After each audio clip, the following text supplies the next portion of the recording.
This week's Tea Time with Lauren. I'm live on Instagram and I'm live on Facebook. What's up? This is our first themed live. So let me know if you all can see me and hear me properly. I'm actually really excited. Last week when we hung out for tea time, I made a few announcements. Hold on, let me just get my hair and cleavage situation situated. I talked about two things. One, doing themes.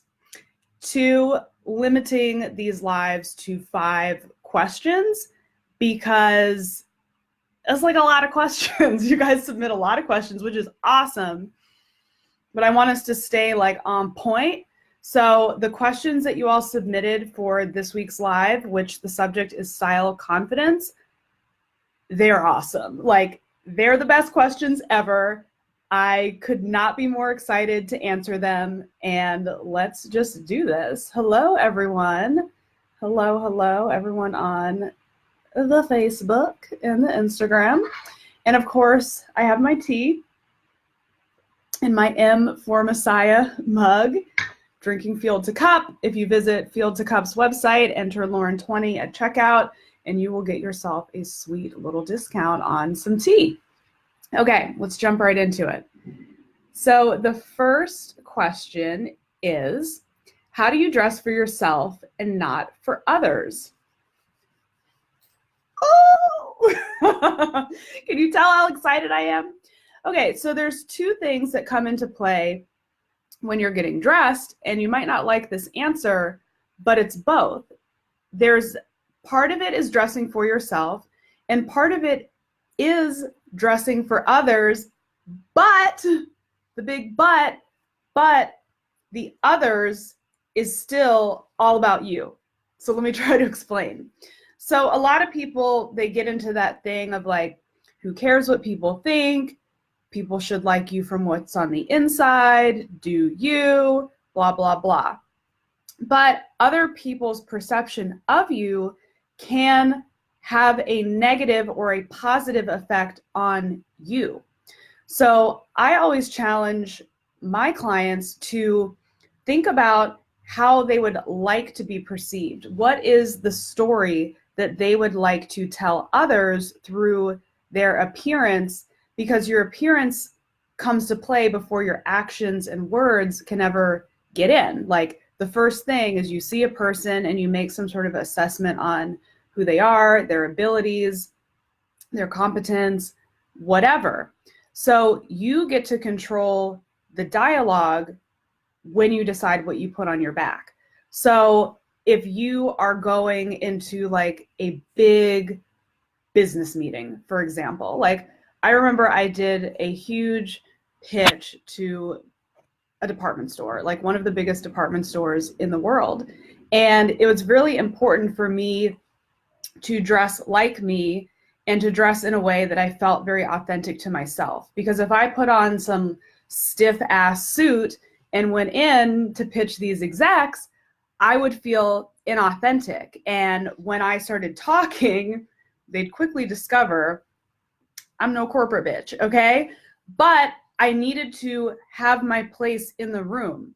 So I couldn't go in today's outfit. I have got a full-on cat suit and a hoodie and whatever. I couldn't walk in like that and be like, ooh, I'm dressing for myself. This is me, like it or leave it. I had to find a hybrid of both. Something that was professional, that said, I belong here. You need to listen to what I have to say. But I'm also very much me. So it is very much a blend of dressing for you and dressing for others. But like I said, when I dressed a little bit more serious for this big department store pitch, it wasn't necessarily so they would like me, although them liking me was helpful to booking the job and like getting the check. But it was more about me getting that check, you know? So I wanted them to feel comfortable with my abilities, feel confident in me as a businesswoman, less so than me being this like creative, fashionable, free spirit. So hopefully that makes sense and answers that question. But another twist on that, which actually kind of works into another question. Where's that question? Oh yeah, deals with question. If you're looking on Facebook, I numbered out the questions. It's question number 4. How to deal with fears of being overdressed and looking like I'm trying too hard. So that's kind of a different perspective on dressing for yourself versus dressing for others. So we're going to get to that. I'm just going to go in order as not to confuse, and then we'll get more into that later. But the way that I'm answering the first question is like, it's always for you, but other people play a role in that. You know, it could even be for dating, for example. Like, I want to be like me, you know, I want to dress in like baggy tomboy clothes and have all my hair cut off, but the perception of the type of men that I'm going after, maybe that doesn't really work for them, and I need to show off my shape and be feminine and embrace that side because it's for me, because I'm trying to get me some. Okay? Still for me, thinking about others and the way that they perceive a person in any given situation. Okay, next question. What pieces can you add to your outfit that will help up your confidence game? Okay, that's really great. And I believe I did a YouTube video about this a while ago, but let's go ahead and answer it here because it's not like you've watched all like a bajillion of my YouTube videos. So when it comes to upping your confidence game, I feel like it's a matter of having on one magical piece that makes you feel super confident, whether it's a great color, whether it's something that's flattering your figure, whether it's a piece that's going to start a conversation. It's just those little teeny things that make you feel extra good. So I'll give you an example. Yesterday when I was getting dressed, I was just like, I really wanted to wear a t-shirt. I was feeling t-shirty. I had this kind of new Helmut Lang gray and black tie-dye t-shirt. I felt like wearing the damn t-shirt. I felt like wearing leather pants. So I put those things on and I felt, I felt fine. But then I remembered that I had a big event to go to that I was the host of. So I had to stand in front of like all of these entrepreneurs and like present the speaker who's really great. And I knew that I wasn't going to feel confident in that outfit for the setting, even though, I like the outfit. It's what I wanted to wear that day.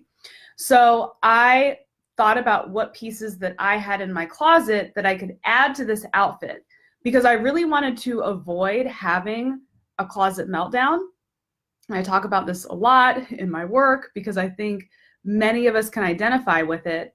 And I almost got in the position to have one because when I put on that t-shirt and leather pants, I felt good. And the moment I remembered, oh shit, I have to go to this thing, I started trying on different shirts. I didn't want to let go of the pants.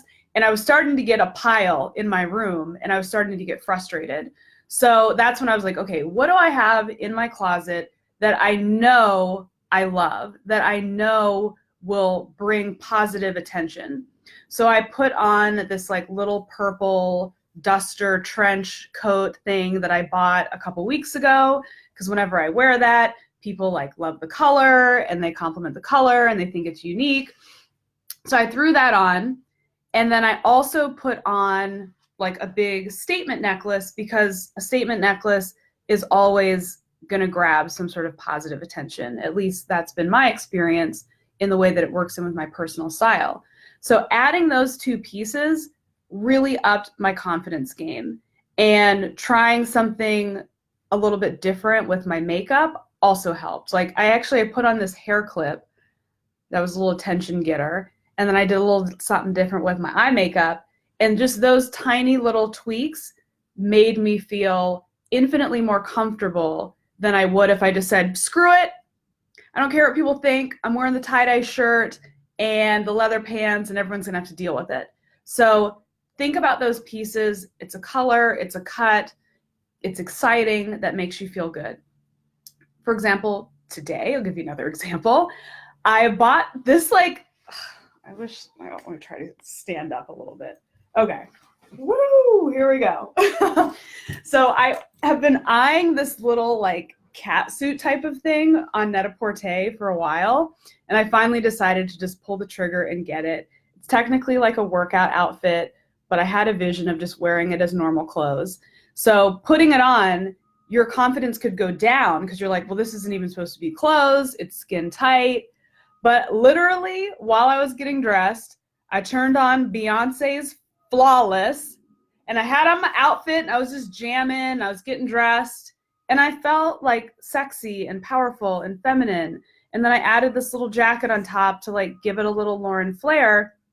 So just embracing the piece and embracing the moment and embracing yourself can really help up the confidence game. So I've been walking around in this damn cat suit on my Instagram stories. I was posing, I had one arm up. I was feeling myself. Don't make me bust into another Beyonce song, because I will. So yeah, those types of things can add instant confidence. And honestly, like just putting on that song this morning, I feel like I'm going to start every morning with a little bit of Flawless. And it was definitely the version from Beyonce's Homecoming Netflix special, that one in particular, because it cuts into feeling myself. Oh, it was on, baby. It was on. So those little tiny things can really make a big difference. Okay, question number 3.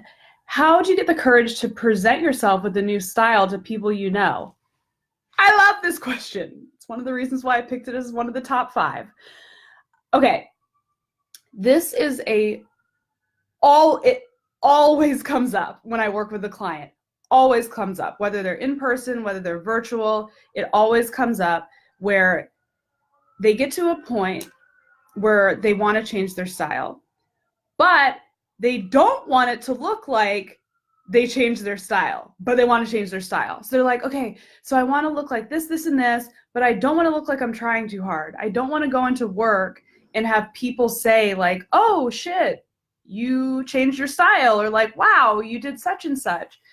And it makes me so mad. Like, it makes me so mad. But I get it. I get it. It's like, how might I describe this to make it make a whole lot of sense? It's like you don't want to make other people uncomfortable with your awesome. And that's so lame for you. But I get it. And like, I think about, you know how they say like you're the sum total of the 5 people that you spend the most time with? So I think about that, where the reason that that's a thing is because you're supposed to level up and hang out with like better people who want the best for you and who are all aiming to succeed and who are all freaking awesome. But if you're hanging with like people who are negative or people who are threatened by your success, you start to feel uncomfortable, and by default, you start to kind of seep down to their level. So, you know, I remember when I bought this house, I was like, I mean, this was a major goal of mine to like purchase property in Los Angeles. And I definitely had some friends that I could tell they were not happy for me. Like, they weren't happy because they don't have a house and they were being freaking haters. But then the people in my life that were like cheering for me the whole time and telling me I could do it and giving me pointers, like they were stoked. They came over, they brought housewarming gifts, like it was a thing. So it's the same with your appearance. You know, sometimes like say you lose weight and you're getting in shape. There's the people who are like, man, congratulations. I've seen you working so hard in your meal prep and like working with your trainer. You look great. I'm stoked for you. And there's other people who are like, are you sure you're eating enough? Seems like you're going to the gym an awful lot. It's that like hater shit. So that happens a lot with style, where if you go into the workplace and you decided that you wanted to look really fabulous that day, someone will be like, someone's got a job interview. They feel uncomfortable because they're not at your level. And maybe it hasn't occurred to them, or maybe it has, Yoji, to even try. So you are threatening them. Exactly. Someone said that's on them, issues they need to deal with. Exactly. Yoji, could you quit it? Thanks. He didn't quit it at all. Dog life. So you're making them uncomfortable, and it's your decision to ignore them and level up. So that has been like a constant thing in my life where I'm having to make those tough decisions to level up or stay where I am.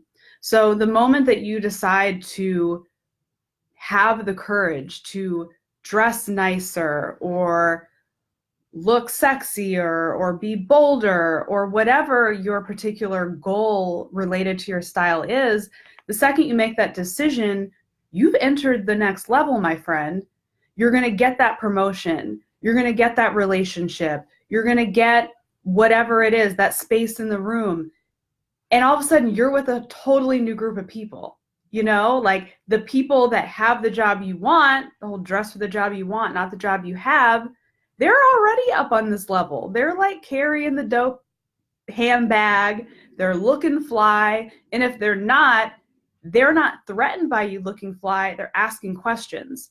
So one of my clients, I remember she would always dress down at work, and she'd always get mistaken for people that are much lower. She works in entertainment. She'd always get mistaken for a production assistant, and she was like a producer.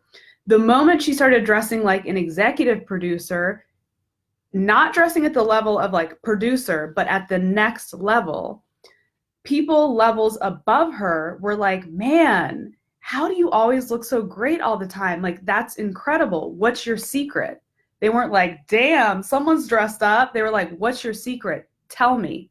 And guess what? I got a bunch more clients because she was looking fly. Because people who support other people's growth and success, they're never threatened by your fabulous. They want to know your freaking secret. So decide for yourself that you want more and go for more. Mic drop. Okay. All right. So question 4 that I mentioned earlier, how to deal with fears of being overdressed. Oh, wait, did I just answer that? Oh, it's kind of the same question.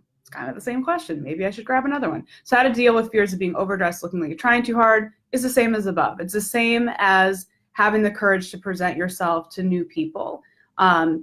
It's not trying too hard. It's being the best damn you that you can be. Like, people who, as an entrepreneur with big goals, and I've got some big successes under my belt, and I have many more successes to go. Anyone who's like, ooh, why are you working so hard? You need to take more time for you. Why are you working so late? Whatever. It's like, they might think I'm trying too hard in business, but they don't know my path. My path is I'm not even close to where I'm trying to get to. So their too trying hard for me is me not trying hard enough. It's your life.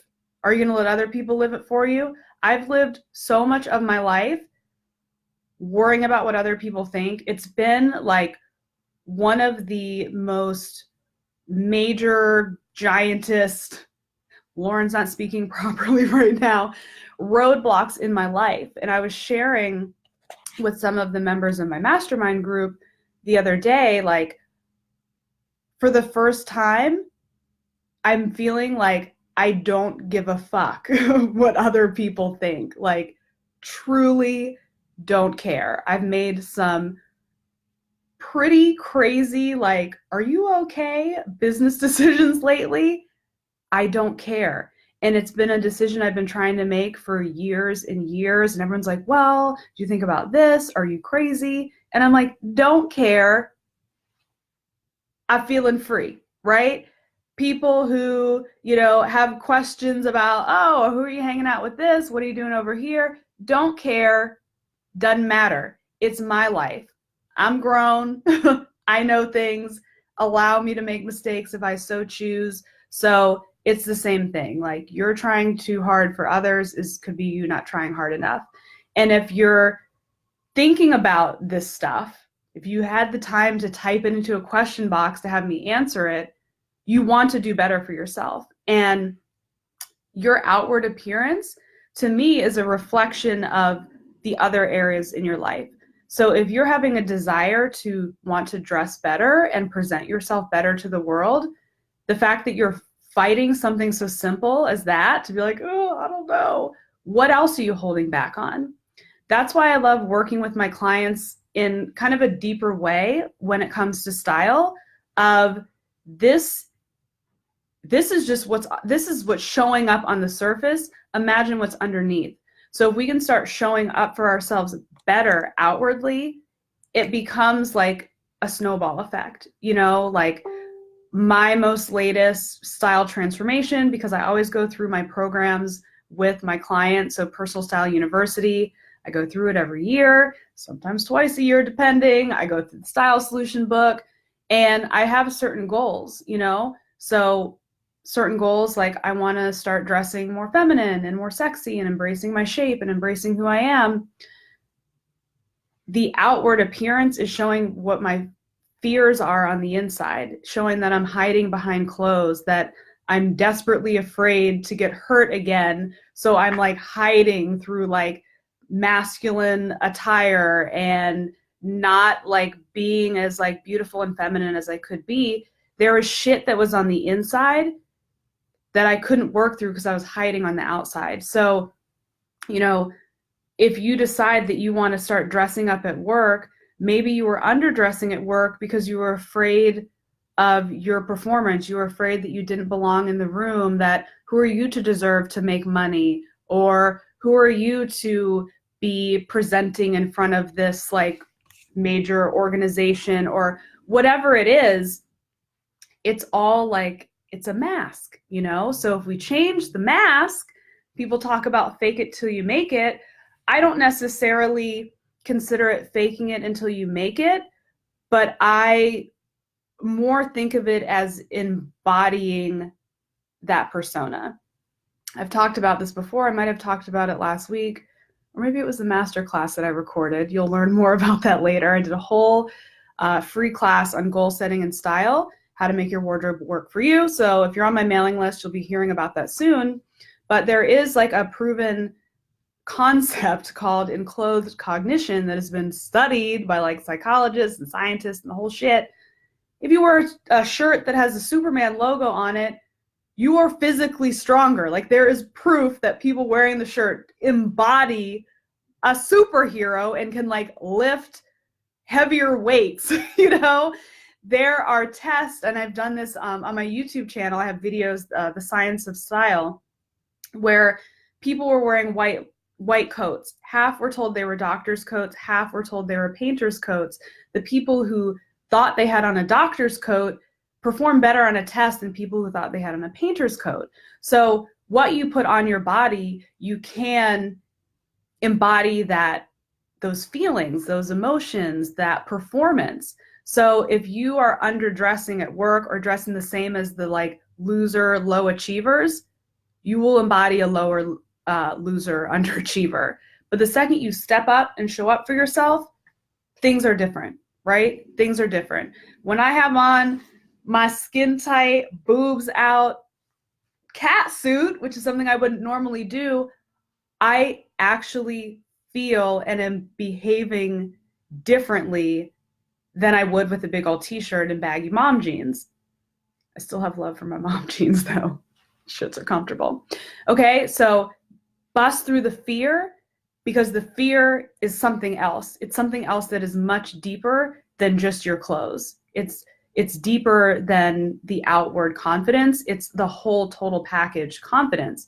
The study, I don't know what the study's, enclothed cognition. That's like the concept or whatever. But check out my YouTube channel for the Science of Style video series, and you'll see all sorts of this stuff. But that's why I wanted to theme this week's live as style confidence, because honestly, confidence is everything. It's everything. If you don't feel confident in your smarts, in your appearance, in whatever, your ability to fucking cook, it has an effect. Like if you cook some shit, you're in the kitchen and you're like, I don't know. These cookies are like a little, like I have, no, I won't even go specific because a lot of people watch these videos and they'll figure out who I'm talking about. But, if you're cooking and you're like, hey, I made these cookies, but like, I don't know, they came out a little flat. I didn't have butter, so I like changed it out with oil, so it might be kind of nasty. You don't have any confidence. So the person eating that cookie is like, this cookie's fucked up even before I put it in my mouth. It's the same thing. But if you have confidence of like, girl, these cookies are the bomb, you're like, ooh, can't wait to get me one of those cookies. And if you don't think it's a bomb, you think something's wrong with you. So confidence is everything. Every moment that you show up in your life, full confidence, and it can start with the outside and it can seep into the inside. Some people have such unstoppable confidence that they could wear a paper bag. Some, like Rihanna, for example, girl can wear anything. And she has so much confidence that everyone's like, I want to wear a paper bag too. But we're all not Rihanna, okay? We got to start somewhere. Trust me. Her confidence was built off of so many different things. Her talent, her beauty, the fact that she became a style icon. Now she's so freaking unstoppable. It doesn't matter. By the way, I'm so happy for Rihanna right now and her new announcement with her her collection. Huge news. Anyhow, okay. And then the last question that we'll end with, how to feel confident when you're not playing it safe. And the person, Yoji, come on. Dogs. When dogs are your coworkers, sometimes they pop off at the mouth. Okay, so the person who asked this question was referencing the thigh high. They were actually, oh yeah, Rihanna, like, I can't pull up the story because it's on my phone. Go on my Instagram stories. Rihanna has like, it's huge. It's just, all right, I'll pull it up in a second, but I got to stay on the screen. It's huge. Rihanna's queen. So someone was referencing the thigh high. They're actually like crotch high. Balenciaga boots that I have that are full sequins, the same ones that Michelle Obama wore when she was interviewed by Sarah Jessica Parker. They're fabulous. So I definitely wasn't playing it safe. And as I was getting dressed, I was like, okay, I could wear these with this dress and go out to this event, or I could play it safe and I could just wear like the black Louboutins with the outfit. The outfit with the boots was definitely taking a risk. I had like a crazy printed dress on. I had the crazy boots. I was mixing two statement pieces together, but I decided to just go. And it's a matter of like, when you make a decision, when you truly make a decision, owning that shit, owning it. So when I made, one of my many big business decisions, you'll be hearing a lot more of those soon. Shit's changing around here. I so believed in myself that no one questioned me. When I was like, okay, and this is what it is. I feel good. Everyone's like, good. Yes. Love that. So when I left in those boots, I mean, I knew those boots were fly.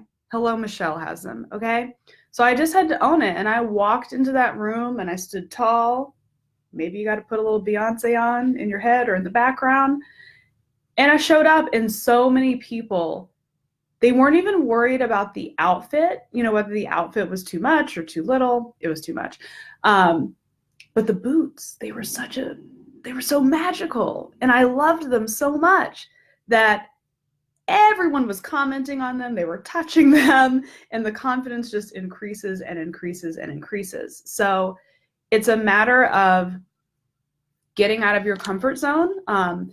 This is something that I always tell my Personal Style University members, like, you got to flex that confidence muscle. And just like any other muscle in your body, the first time you work out, not that strong. You keep going to the gym, you keep working with your trainer, you keep doing your thing.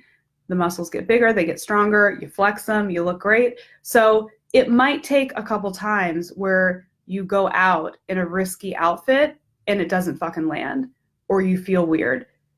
It's okay. They're just clothes, like, I know that there's obviously great importance in clothes. I built an entire career off of that fact, but you got to practice, you know, like we all don't wake up and just look perfect every single time, but you have to practice, you know, like I've gone through so many different woes with my appearance, from my hair to my skin to my clothes to my body. I mean, we all have the same shit. None of us are superhuman. I'm sure even the Beyoncés and Rihannas of the world have some things about themselves that they don't always love, but you keep going, you know? You try the risky outfit, you try it again, you try this, you try that, and pretty soon you just start feeling great, right?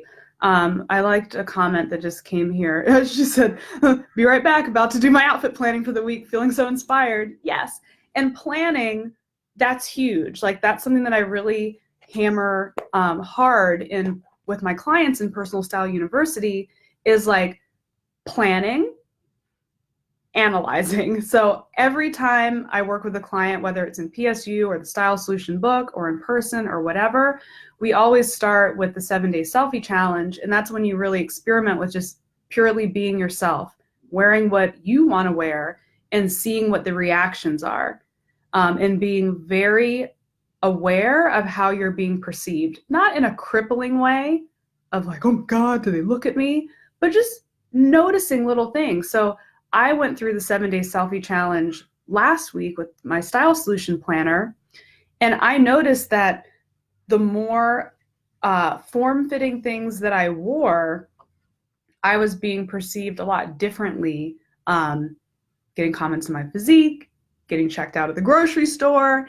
and in myself feeling more confident, you know? So when you know those little cues of things that make you feel confident, I also noticed that when I wore at least one like fashion forward piece, I felt more confident and I got more positive reactions. So when you're not playing it safe, you can still have safety in something that always makes you feel confident. So if you're like, I always feel good when I wear my black skinny jeans because they make my ass look banging, I'll put that piece on and then I'll put on the risky shoe and see what happens. So it's just about really finding that balance. So yes, that is that, my friends. Hold on, let me just make sure. People are talking about Yoji being like super extra. Sorry, I'm just looking in the comments. Hi from DC. I'm from DC. How about that? As life goes on, you find some people aren't really close friends as you maybe thought they were. So true, Deborah. It's so true. I always used to get crap for this when I was growing up because I would do it every year in high school and in college. And I started doing it again. I call it spring cleaning, you know? Sometimes you got to clean energy out of your house, out of your life, people out of your life. And it's not about throwing people away. Hey, Matt. It's not about throwing people away. It's about self-preservation and self-respect and like taking care of you ahead of like worrying about others. Because so many people that I would bend over backwards for to be like, oh, I want to make sure they feel okay and that they like me, they would step on my neck in an instant given the chance. So yeah, it's like who's really here for you and who's really not. Let's see. More comments. Sorry, when I'm talking, I can see the Instagram ones and then all the Facebook ones I totally missed. Thanks for addressing haters. Since losing weight and getting fit, changing my style, thanks to you. Woo! Sadly, a couple hater our clients, and I'm not changing to make them happy. Never expected personal change like style to be so intense, right? No one ever thinks it's going to be that intense until you start entering the world of LM, where I put you under a magical style spell, and it's so good. I was always like that before. Now when someone compliments me or says I always look cute, I truly appreciate that they notice because I work damn hard on making myself look and feel beautiful. Yes! That's Jasmine. She's one of my Personal Style University members. And people are people are in my defense of some hater comments, which is fun. Sorry, I'm just enjoying this. I have like a on my Facebook page, I've been getting like more interesting fans that are really just shitheads, but it's kind of funny. So I just let them stay. I don't block them. I'm like, haha, hate on. Don't care. Okay, so thanks everyone for tuning into this week's Tea Time with Lauren. This was really fun. I'm going to continue on with the themes. If you think of any theme ideas that you'd love for me to address, go ahead and shoot me a DM, and I'll be sure to add it to the list. And I will see everybody next week. Bye.